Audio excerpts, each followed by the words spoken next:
me get the mic. Honey, I got something to say. Ooh, I like that. Can you turn that up for me?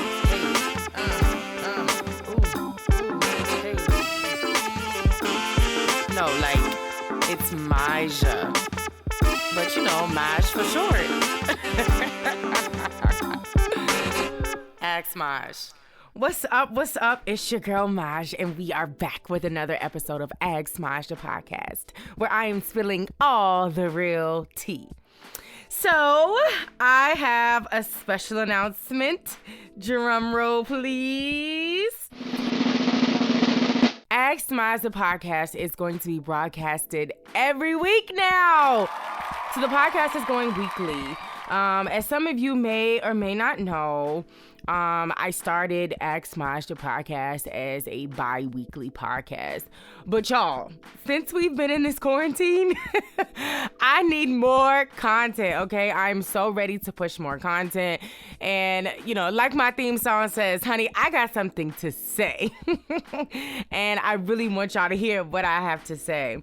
But even in the midst of this pandemic, I feel like there is so much going on. There's so much to talk about. So many new shows. Everybody's dropping music. There are movies coming out. And I want to talk about all of that stuff.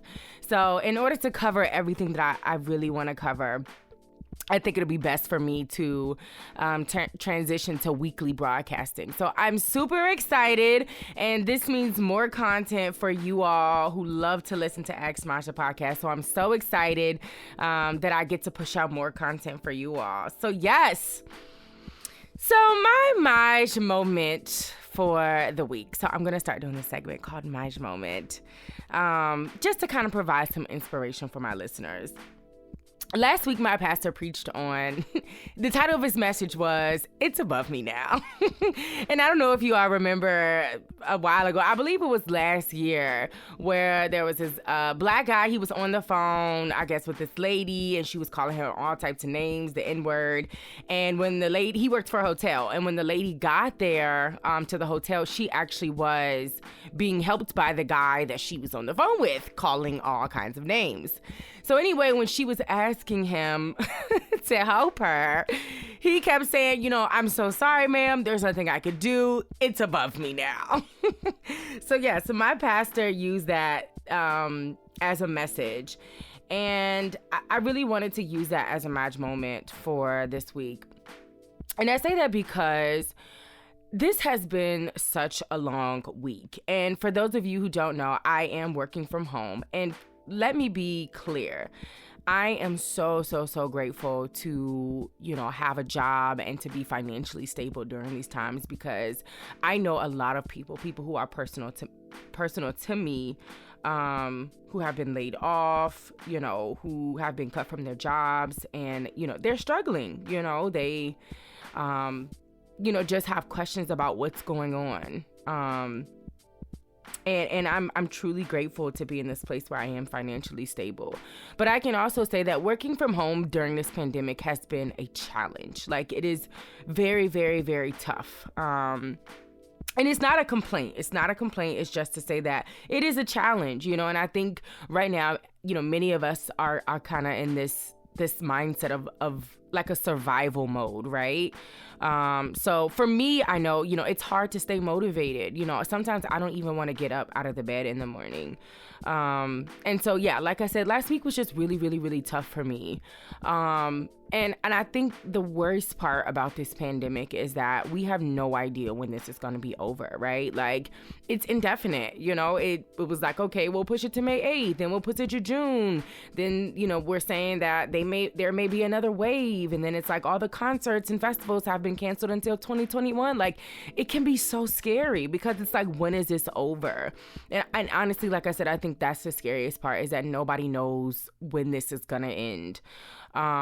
And so I think, you know, having that knowledge and, you know, just dealing with your own personal challenges, you really don't know what to do. Some days, like I said, I'm just unmotivated and I don't know what to do. So, I'm a very spiritual person, and, I think in these times, the best thing you can do is really just pray, and trust God that he's going to bring us out of this. Because in the midst of it all, he is still in control. He is still in control. So that's what, it's above me now translates to. Like, when I feel scared, when I'm confused, I'm uncertain, I don't know what's happening, I just have to remind myself, like, it's really above me now. Literally, like, all I can do is pray and trust God that he's gonna bring us out of this. Like, it really is above me now. And with that being said, you gotta find the joy in some things, you gotta find the laughter in some things, the happiness in some things. So one thing that really cheers me up during this time is Leslie Jordan on Instagram. Y'all, if you watch his videos, I promise you will get a kick. Like, between him and Young Barbecue, I'm set. Like, if you are ever having a bad day, either watch a video of Leslie Jordan talking about one of his pillow talk stories, or watch a Young Barbecue dance challenge. Like, sis got the moves, okay? She just recently did a cover to Meg and Beyonce Savage remix, and honey, sis had the whole Beyonce look going on. So yes, if you need a laugh, or you're feeling down, unmotivated, like, please look at Leslie Jordan's Instagram or Young Barbecue's. When I say she does a video every day, twice a day sometimes, and then a challenge at night, and sis be having a full uniform from work. I don't know where she work at, but she worked, then come home and make her videos. Honey, you have no excuse during this time. Like, during this time. So yes, if you ever need to laugh, or you just have, you're just having a bad day, they will help you. Like, they can definitely lift your spirits. So yes, question of the day, or question of the week, should I say. Lisa Ray was on Fox Soul, and she made a very interesting comment. She said that the Kardashians have single-handedly changed the woman's body shape that is acceptable now. So I thought this was interesting, and I took to Instagram to ask some of my followers if they agreed. So here are some of the responses. One young lady said, "I won't give them all the credit. The beauty standards have always been small waist and stomach, even when extreme makeup was a show. Now, will their influence move others to get bigger behinds? I believe so." Another one of my followers said, "I think they have heavily influenced it. But if you notice, Kim has had some of her fat injections removed. I think what made it worse is the amount of Black women who flocked to copy Kim Kardashian and didn't realize we are the ones who set the standards in the first place." So, very interesting. And honestly, I thought about this question for a long time. And I'm going to say it's very hard to answer.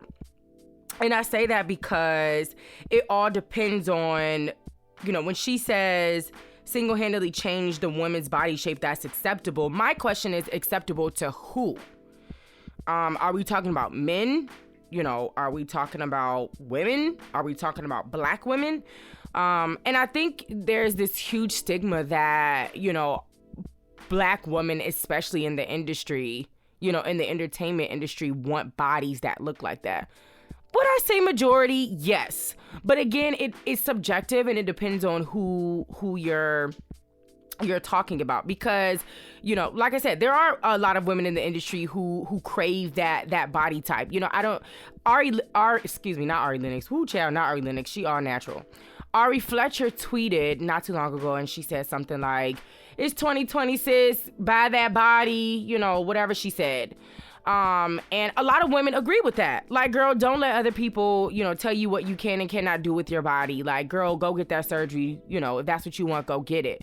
But then you have people who are like, no, why is she, encouraging women to do this? That's not right. So on and so forth. So here's the thing. I don't necessarily think it's wrong or it's right.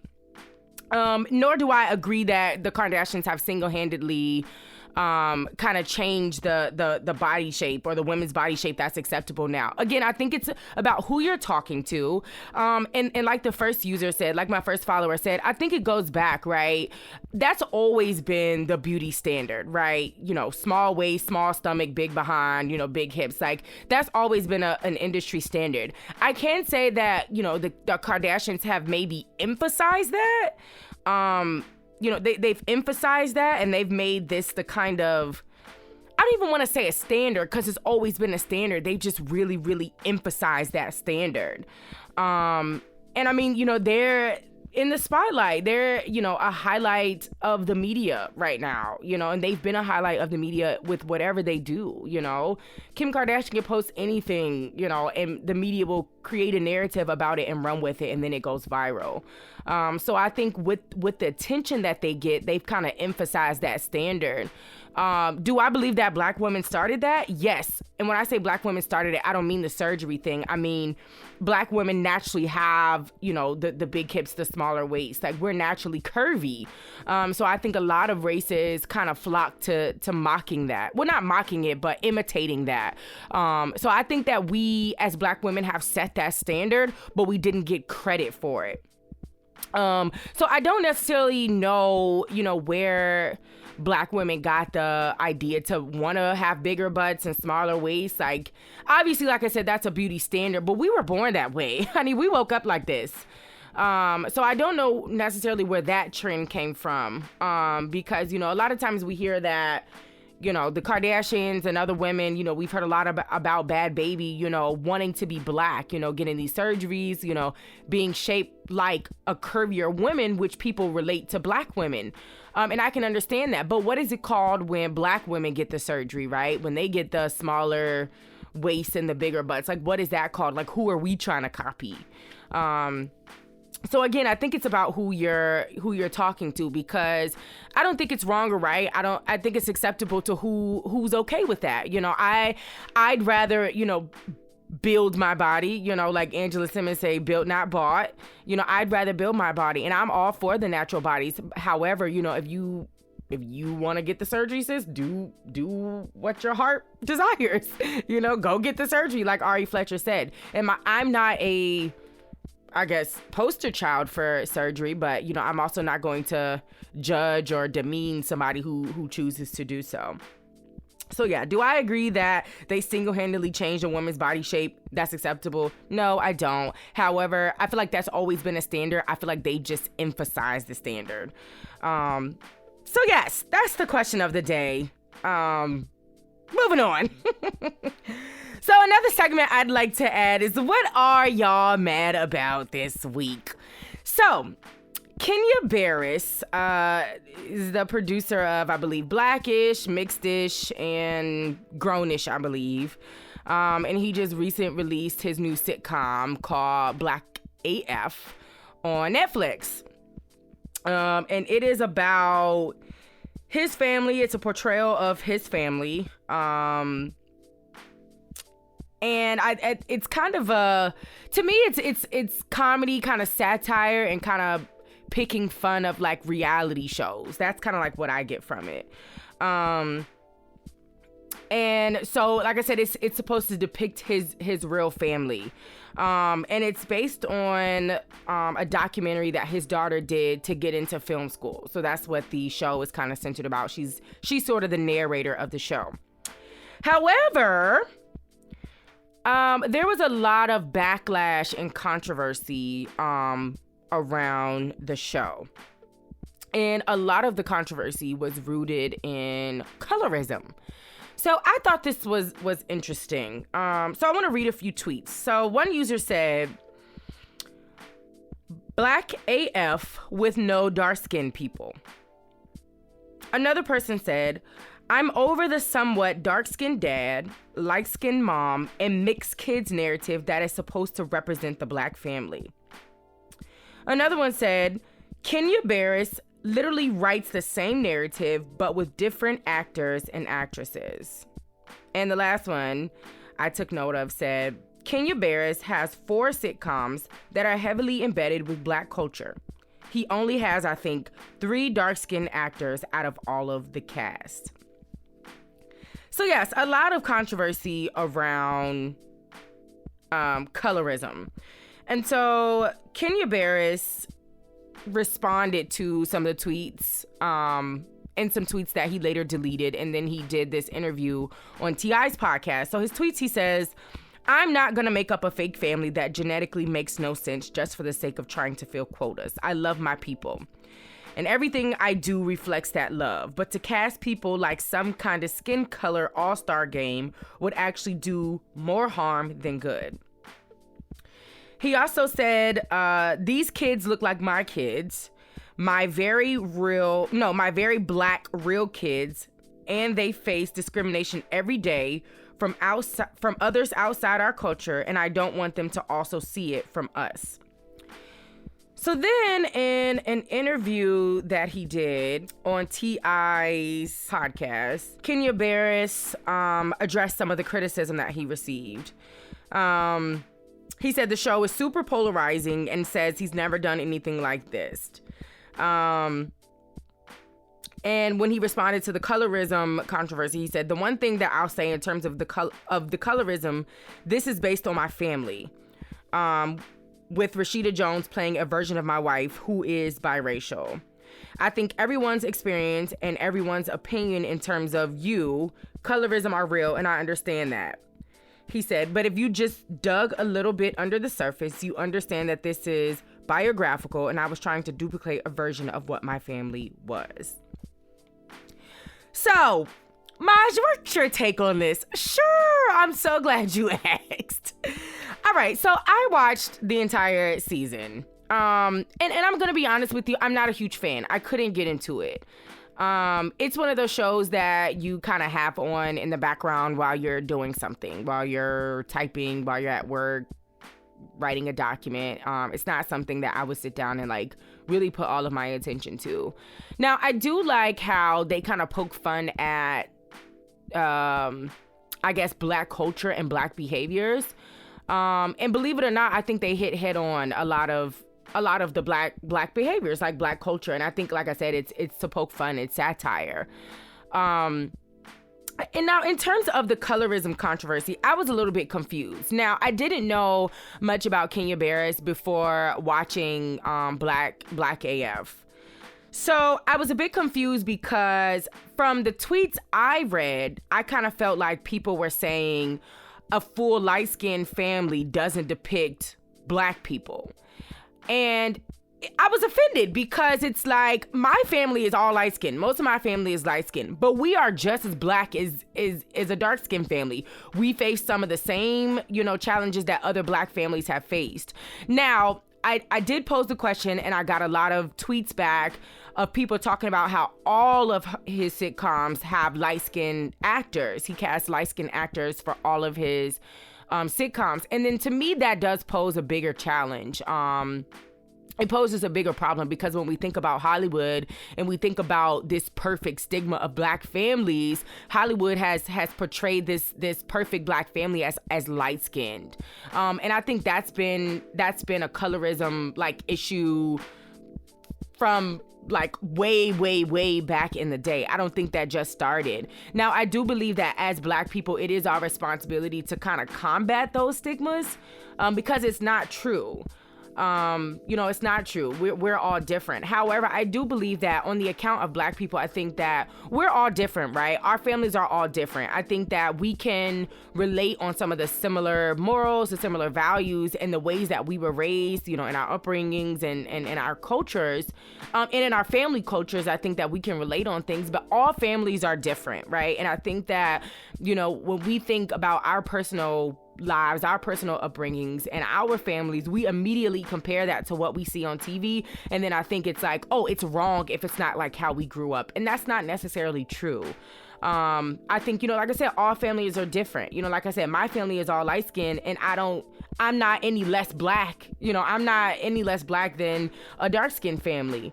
So I don't agree that, because his family is light skinned, they're any less Black. I don't believe that. Now, I do believe that like I said, as black people and as black people who have influence, you know, especially in the Hollywood entertainment industry, I think it is, you know, their jobs to, you know, portray us in a positive light. So not sure what his motive was. Like I said, I think, you know, the show is based off of, you know, his own family. So I can understand that. But in terms of, you know, the other sitcoms that he does produce, I don't know what his motive is in terms of casting light-skinned actors. I don't know. And honestly, I don't watch the other shows. I just decided to give Black AF a chance because I heard a lot of buzz about it. So yes. I get both sides, but like I said, I think it's our job to portray ourselves in a more positive light, and to portray all the different dynamics of family and black culture. And of course, you know, when we think back on, you know, the past sitcoms, your Martins, Fresh Prince, Different World, Living Single, Girlfriends, Cosby Show, you know, we could relate to those a little bit more. And so Bring those back. Like, bring those back. Like, let's get some reunions and bring those back. So yes. Moving on. Unpopular opinion. My unpopular opinion. Here we go. I know y'all can go ahead and cancel me after I say this. I did not like DaBaby's album. I did not like it at all. And, you know, of course he puts up these, you know, Instagram posts and tweets about, you know, people who don't like his album, you know, they're haters this, haters that. And it's really not like that. Like, I'm definitely not a DaBaby hater. I actually like his music. I like DaBaby a lot. But this album just did not do it for me at all. And I think he tried to switch up the flow kind of sound thing. I get it, but I still wasn't feeling it. I think DaBaby is one of those, you know, artists that have his lane, you know, and he's really good at that lane. And personally, I just think he just needs to stay there. I didn't care for the album. I just didn't care for the album. And I get it, you know, we're all in quarantine, so artists are trying to push music, but I'm a quality over quantity person. Don't just put stuff out there because you feel like you need to put it out there. Make sure that it is quality, and I just didn't like it. Oh, and don't even get me started on that nasty song with Ashanti and Megan. I hated it. I thought it was trash. First of all, that sample was not it. Like, it was not it. Let me say, Ashanti did her thing, as she always does. I loved her little spin, but between him and Megan, I did not like that at all.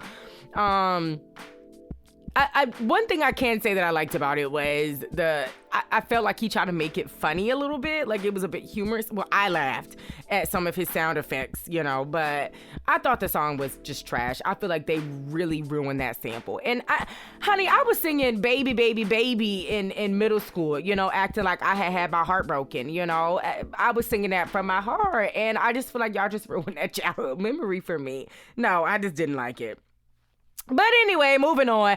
Speaking of Meg, can we get into this Savage remix, honey? Because, honey, if you don't jump to put jeans on, you don't feel my pain. Oh, yes, for this Savage remix. Absolutely loved it. Absolutely loved it. And I even loved it more because the proceeds went to COVID-19 relief in Houston. Like, can we just, like, round of applause for doing this thing, right? Making this bomb song and then, you know, having a positive cause behind it. Like, these two bomb women getting on this track together, producing this amazing song, and then, you know, like I said, using it for a positive cause. Like, I don't need anything else. I'm good. Like, this will carry me through quarantine. I am good. Sad to say, I've seen so many people tweet about the fact that, like, they had all these captions and we can't use them. Oh my gosh. But it's okay though, because once quarantine open back up, once the world open back up and we off quarantine, best believe captions coming for your neck, okay? Oh, and that Savage remix dance challenge, oh no, honey. That's where I will not. That's where you lost me. Now, first of all, it took me so long, a whole week to learn the first one, and that dance was easy. Then y'all got all these extra moves and twerks and pops and this and that. I was like, you know what? Y'all can have that one. I'll settle on the first dance and keep it pushing. But yeah, so song was bomb. And along with that, the Houston mayor announced that they were honoring Megan and B with their own day as a result of the song and their proceeds to Houston for COVID-19. Like, round of applause, Meg and B. Like, B is just everything. Like, she just pops up out of nowhere and just blesses us. And we're just good, you know, for a certain amount of time. And then not to mention, you know, OnlyFans like usage or consumption went up by a certain percentage after Beyonce did like a little shout out. So shout out to her just for having that type of influence and using it for a good cause. So speaking of good cause, Wale dropped the Summe video. Okay, let me say this. I love the idea. I loved how Wale tried to switch the roles. And when you see kind of visuals like that, to me, I believe the goal is to truly like humanize Black people. Like, put them in our shoes so that they can kind of see or feel or understand or get an idea of what it's like to be Black. You know, it humanizes us. Like, we're still human. We're just like everyone else, you know. So I love the idea. I thought it was poorly directed. I love artists like, you know, we were talking about Beyonce, where you'll see a video or you'll hear a song and there's these kind of like hidden things. Like, there's these hidden messages, hidden themes. And then, you know, you can watch it once, you pick them out, you can watch it several times, you might even find more. But I think in Wale's video, he just kind of revealed everything to us. Like, there was nothing left to try to figure out or like to decipher. And I didn't really care for that. That's why I thought it was poorly directed. Like, there's one scene in the video where the white guy goes into a Starbucks and he witnesses two other white guys who were doing nothing get arrested. And the Batista, Lord Jesus, the barista is a Black guy, I guess, who calls the cops on these two white guys. So I don't know if you guys heard a while ago about the two Black guys who were in Starbucks and the barista called the police on them because I think she said they wouldn't leave and they wouldn't order anything, something along those lines. So he portrayed that scene obviously with opposite races, and then right after the scene was over, he put the actual footage in there from the Starbucks, from the real Starbucks incident. And I didn't really care for that. I feel like, you know, when it comes to pop culture and news, politics, like, that's something we know. Like, that was viral on social media. Like, I just didn't think you needed to put in the real footage from like the scene. I think that's for people to decipher, right? That's for people to figure out. That's for people to research and learn more about.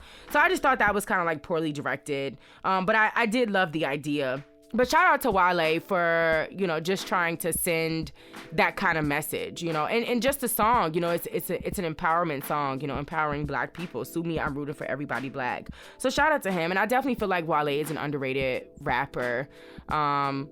You know, I think a lot of people can agree with me when I say I don't think that he gets a lot of the credit that he deserves. And I don't know, it may be because of his behavior when it comes to social media and just being, you know, on the scene. A lot of people don't really care for his character. In my group chat the other day, they kind of talked about how Wale is an artist who seeks validation. Instead of just kind of making the music and letting it speak for herself. I don't listen to a lot of Wale music, so I can't really speak on that, but they did compare him to Ari Lennox. And I am a huge Ari Lennox fan. And I can agree that, you know, when she doesn't get the recognition or the accolades that she deserves, you know, she kind of vents about it, you know, she rants about it. Are your feelings, you know, valid? Absolutely. Do I feel like, you know, you should take those things to social media? Personally, no. No. I think, you know, if there's no motive or a goal behind, you know, venting or ranting, you know, I don't think that should be publicized, I guess. You know, now if you're starting a movement for a young artist to be recognized more, then, you know, more power to you. But just to go on social media and say that your feelings are hurt because you didn't get a certain award, I think is a bit much. But I don't know, some people may disagree with me on that, but I just think, like I said, you continue to make music because you love to make music and you have fans that you love to make music for. I think that's what it's about, instead of seeking validation, because at the end of the day, there are always going to be people talking bad about you and people talking good about you. Like, you'll never get everybody to like you. That will never happen. So it's kind of like, just save yourself the misery. But anyway, moving on. Speaking of new music, Drake's mixtape just dropped, Dark Lane demo tapes. I haven't gotten the chance to really get into it, but from what I've heard, I listened to it while I worked out. I loved it so far, and I'm one of those type of people, like, I have to listen to an album over and over and over again to truly process it. And call me a psychopath, but I'm a type of person to, like, listen to the album straight through. I'm not a shuffle person until I know all the words. Like, I like to listen to it straight through to truly analyze, process, and then make my rating or give my rating. So yes, but what I love, what I've heard so far, I do love. I thought it was interesting. Charlemagne was on a podcast and he was asked about Drake's Tootsie Slide song. And Charlemagne said, and I quote, "I think it's whack and I think it's beneath Drake. I think that when you're the biggest artist in the world, when you're the biggest rapper in the world, I don't like to see you chasing trends. It's like, why be a surfer when you're an effing wave? I just didn't respect it." Okay, Charlemagne, I see where you're coming from. However, I don't think Drake made the Tootsie Slide song with the intentions, like, with the mindset that, like, yeah, I'm about to drop this heat, I'm about to drop this fire, like, I'm about to kill them all. Like, I don't think that was his mindset. Like, I truly think the Tootsie Slide was like a feel-good song. Like, we're in quarantine, we're in survival mode, you know, and a lot of people are just trying to find the silver lining. So we've seen a lot of users kind of turn to TikTok just as a way to, I don't know, stay motivated, you know, find fun things to do, entertain themselves. Like, they've turned to TikTok, and TikTok is fun.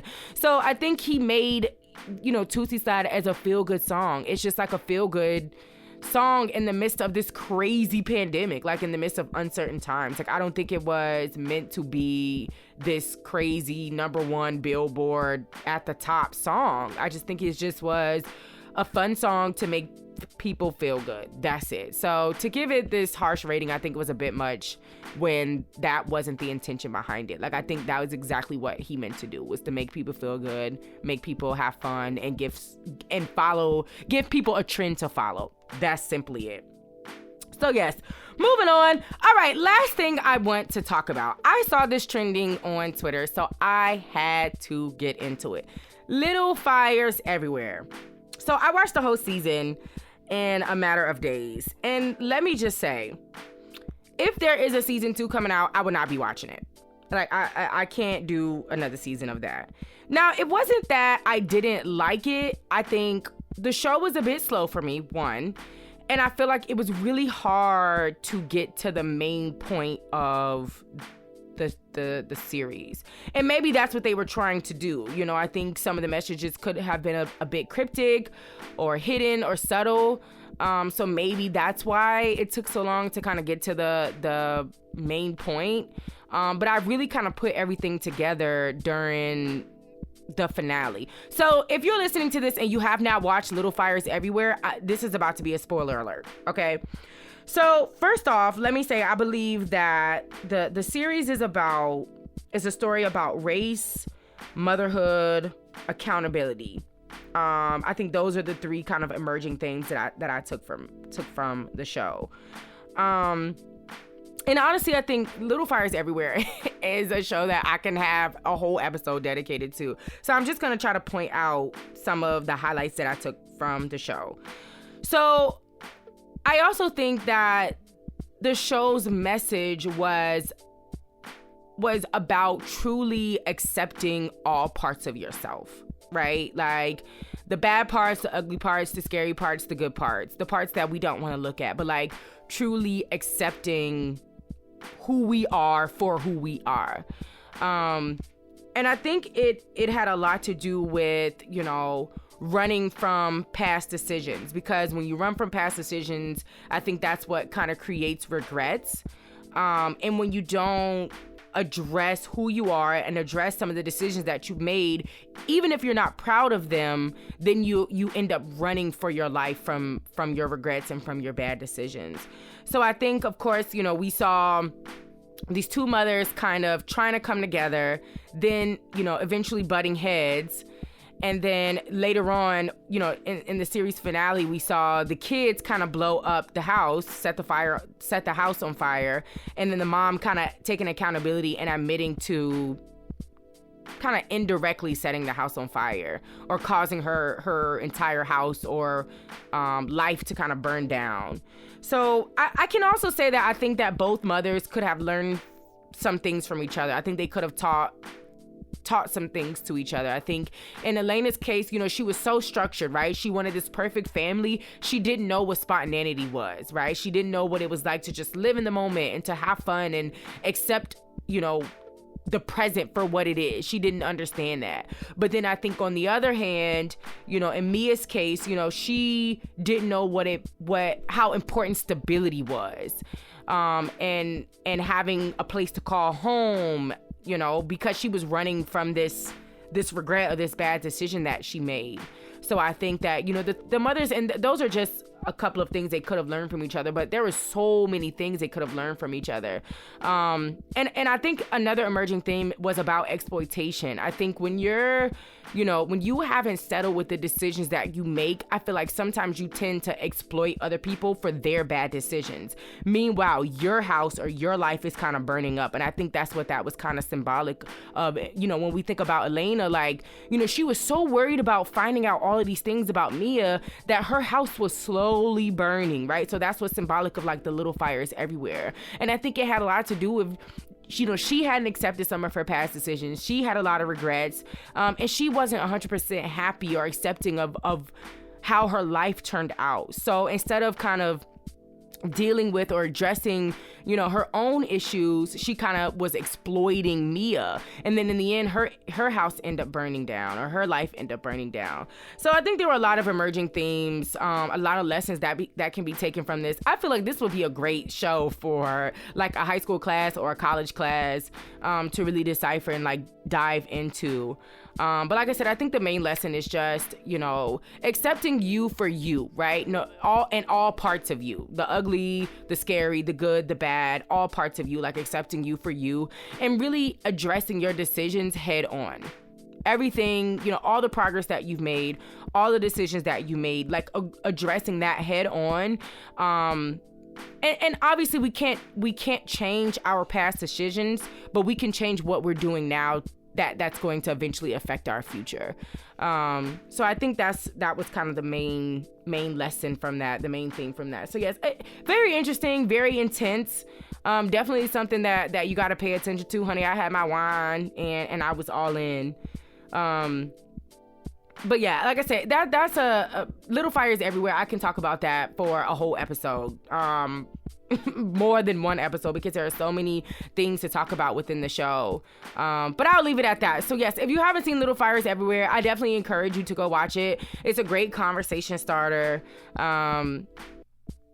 It's just a great conversation about race, about, like I said, accountability, motherhood, and these two people kind of living opposite lives, but being able to learn from each other, I think was just a really good point to pull out from the series. So yes, go watch it if you haven't, and watch it with somebody who you can have an intellectual conversation with, because it is a great conversation starter. So yes, that's all I have for you today. Pop culture trends and music, movies, and TV. We back at it. Yes. So yes, I will catch y'all on next week's episode. Thanks for listening. Honey, I got something to say. I like that. Can you turn that up for me?